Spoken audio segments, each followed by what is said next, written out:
Ojúmọ́ ayọ̀ fún gbogbo olólùfẹ́ mi, ṣàlàáfíà ni mo bá yín. A kú dédé àsìkò yìí. Mo wo interview kan tí ọ̀gá mi Dele ADEYANJU tí wọ́n ṣe fún Oba Gani Adams. Oba Gani Adams, Aare ọ̀nà Kankanfo gbogbo ilẹ̀ Yorùbá pátápátá. Oba Gani Adams ló gun ọ̀fẹ́ o bàbá. Mo kí yín tọ̀wọ̀tọ̀wọ̀. Mo found interview yẹn. I found that interview interesting and impressive. Mo rí àwọn ẹ̀kọ́ tó pọ̀ kọ́ lára interview tí Dele ADEYANJU tí wọ́n grant fún Oba Gani Adams yẹn. Ṣùgbọ́n màá kàn mú point méjì jáde nínú interview yẹn tí mo rò pé ó lè wúlò fún both interviewers and the interviewee. Àkọ́kọ́ ń bẹ̀, Dele ADEYANJU wọ́n sọ pé bàbá Gani Adams, Oba Gani Adams, wọ́n láwọn gbọ́ pé ìpátá ni wọ́n ń gbàtọ̀ wọn kékeré. Oba Gani Adams wá defend ẹ̀ pé ìpátá ó yàtọ̀ sí kéèyàn wá radical. Ẹ jẹ́ ká gbọ́ bí Dele ADEYANJU bá ìbéèrè question yẹn. Ẹ jẹ́ ká gbọ́ èsì tí Oba Gani Adams tí wọ́n fún Dele ADEYANJU. Mò ń bọ̀ náà. Rọ́ṣà ojú yín ti rí, mo rántí yẹ́n mo kí mo mention magazine kan lẹ́ẹ̀kan. Ìgbà kan wà tí wọ́n tì yín mọ́lé. Picture yẹn ò kúrò ní orí mi. Pẹ̀lú handcuff. Bẹ́ẹ̀ pé bí 1990s ni time yẹn máa jẹ́. 2001. Okay, 2001 ni. So mo fẹ́ mọ̀ nípa yín, mo fẹ́ kí àwọn èèyàn rí ẹ̀kọ́ kọ́. Ibi tẹ́ délé ní Ọlọ́run ló gbé yín débẹ̀. Ẹ dẹ̀pẹ̀ fún wa lágbára Ọlọ́run.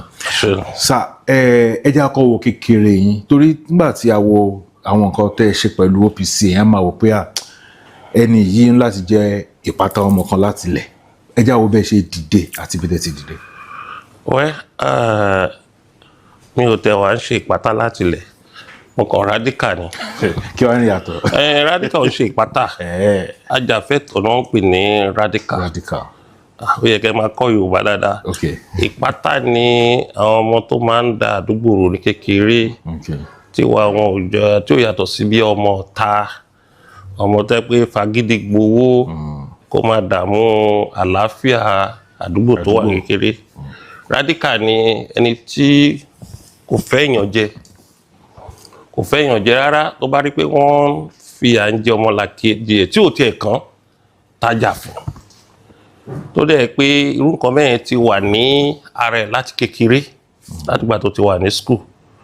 Tó dẹ̀ yẹ pé gbà tó máa dàgbà kíní ẹ̀ ti jẹ wọ́n lára kò dáwọ́ dúró. Àwọn náà ń pè ní radical. A lè fi ṣàpèjúwe àwọn tó ti jẹ́ radical ní Nàìjíríà látòrí Papa Ìmọ̀dù, àwọn tó lead labour union tó jà fún independent, àwọn Kọ́lá Gbọ́lágòdì, ẹnjìnà Kọ́lá Gbọ́lágòdì, wọ́n jà fún labour. Adẹ̀tí lè sọ pé bàbá wa Chief Gani Fáyẹ̀mí bẹ́ẹ̀ kọ́ra San Kuti, àwọn bíi tó ti jẹ́ amòfin náà Olisa Ogbakoba, Fẹ́mi Fálànà, bíi nínú àwọn àti rí àwọn politicians tẹ́ pé àwọn náà radical díẹ̀ tá lè pè nígbà tí a jà fún June 12 tẹ́ pé wọ́n ti wà nínú nàdẹ́kò nínú àwọn olóṣèlú àgbàǹgbà yẹn. So a dẹ̀ lè sọ pé àwọn tó ti jẹ́ bíi ọ̀dọ́ ibẹ̀ ńgbà yẹn bíi Ṣòwòrẹ́ náà radical náà ni. Abíọ́dún Kọ́lárẹ̀ radical ni, Abíọ́dún Kọ́láwọlé radical ni. Ẹ káàbọ̀ padà, ṣe gbé sì tí Oba Gani Adams fi dá Dele ADEYANJU lóhùn. So ìpátá àti kéèyàn wá radical ó yàtọ̀ síra wọn gidi ń gbé. Ajàfọ́tò ọmọnìyàn wọ́n mí pé èèyàn yẹn wá radical, èèyàn tó ní interest fún humanity, àti jàgídíjàgan ìpátá tó ń fagídí gbawó, fagídí gbọ́wọ́, fagídí gba nǹkan tí ò kàn, ìyẹn náà ń pè ní ìpátá àti rí yẹn kọ́. Ẹ̀kejì ń bẹ Dele ADEYANJU wọ́n tún fẹ́ lo ọgbọ́n àlùmọ̀kọ́rí fún Oba Gani Adams, ṣùgbọ́n gẹ́gẹ́ bíi pé Oba Gani Adams wọ́n ti prepare de Dele ADEYANJU, ọ̀gá mi with due respect, wọ́n ti prepare de wọ́n ti wo several interviews Dele ADEYANJU, wọ́n ti mọ bí Dele ADEYANJU ṣe operate, but Dele ADEYANJU wọ́n prepare dáadáa tó torí pé bọ̀ ẹ jẹ́ ká wo nǹkan tó ṣẹlẹ̀ láàrin àwọn méjèèjì náà kí tó wá nǹkan tó mo fẹ́ sọ. Ó yá.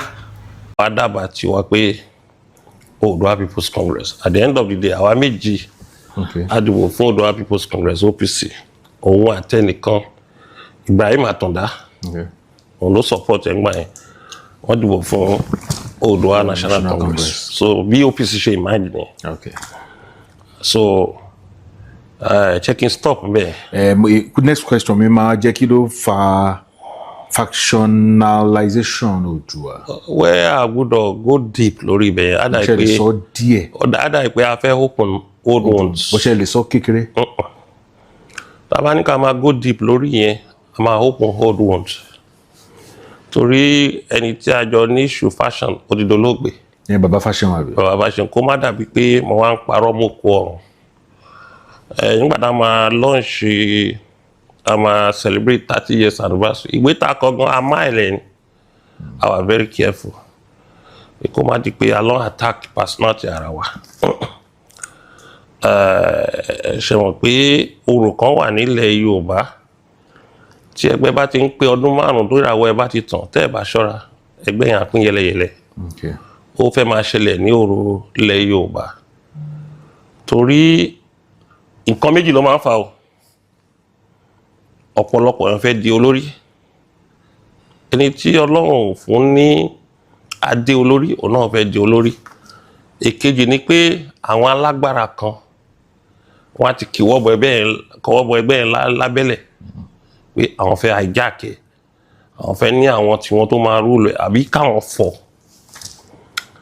ìkẹta ni wípé kí ni ìwọ lè ṣe tèmi ò lè ṣe ó máa ń common nílẹ̀ Yorùbá even tẹ́ bá wo political party tẹ́ bá wo north kò sábà sí faction ní ọ̀dọ̀ àwọn Haúsá o even tẹ́ bá wo sí APC PDP kò sábà sí faction ṣùgbọ́n tẹ́ bá máa wulẹ̀ Yorùbá àti part of Niger Delta faction wà á rí faction bẹ́ẹ̀ so Yorùbá òun tètè ń gbà fúnra wọn ó dẹ̀ wà lára nǹkan tó ń fà wá sẹ́yìn so mi ò ní sọ púpọ̀ lórí ọ̀rọ̀ factional crisis yẹn tá bá dẹ̀ máa sọ bí ọjọ́ iwájú àti sọ rẹpẹtẹ ló lè wà ní internet but a ti ń dàgbà. Ọ̀sà ta ni ẹ fi ṣe olórí àkọ́kọ́ nígbà tẹ́yìn méje yẹn tẹ́. Bàbá Dr. Fred Fashomi. Ọ̀nì. Lẹ́yìn ọdún mélòó ni ẹ̀yin wá di. Mo ti sọ fún ẹ pé mi ò ní sọ̀rọ̀ lórí ẹ̀ jẹ́ ká lọ sí ọ̀rọ̀ mi. Mo sì fẹ́ mọ̀ díẹ̀ sí nípa o ò lè mọ̀ ẹgbẹ́ OPC ni. O ò lè mọ̀. Èmi ò sọ̀rọ̀ nípa headship OPC. Mo ń sọ̀rọ̀. Ẹ káàbọ̀ padà bó ṣe bọ́rọ̀ mi lọ ṣé rí Délé Adéyanjú wọn àwọn ò prepare dáadáa dé Oba Gani Adams ṣùgbọ́n Oba Gani Adams àwọn prepare dé Délé Adéyanjú wọ́n ti mọ bí Délé Adéyanjú bó ṣe ń operate ṣé interviewer máa wá bí ẹni pé wọ́n fẹ́ wá extract information láti ẹnu yín forcefully làwọn journalists ṣì máa operate nìyẹn interviewers and journalists tó wọ́n fẹ́ interrogate àbọ̀ wọ́n fẹ́ interview yín wọ́n máa wá forcefully láti extract information kúrò lẹ́nu yín so tí interviewing yẹn bá jẹ́ ẹni tó loose bóyá láti ọ̀rọ̀ sísọ ni á jábọ́ gbogbo tí wọ́n fẹ́ gbọ́ yẹn á fún wọn lọ́fẹ̀ẹ́ lófò ṣé wá rí interview yẹn náà ìyẹn ó mean ẹni tí wọ́n wá interview tó wá ṣe interview fún yẹn most of àwọn tó wá ṣe interview fún yẹn which is interviewee wọ́n máa ń sábà rí opportunity pé wọ́n gba interview yẹn láti lè máa throw shade sí àwọn opposition wọn àbí kẹ́ wọ́n máa rí opportunity láti máa throw shade control tantrum sí àwọn tọ́jọ́ ní fàǹfà pẹ̀lú ara wọn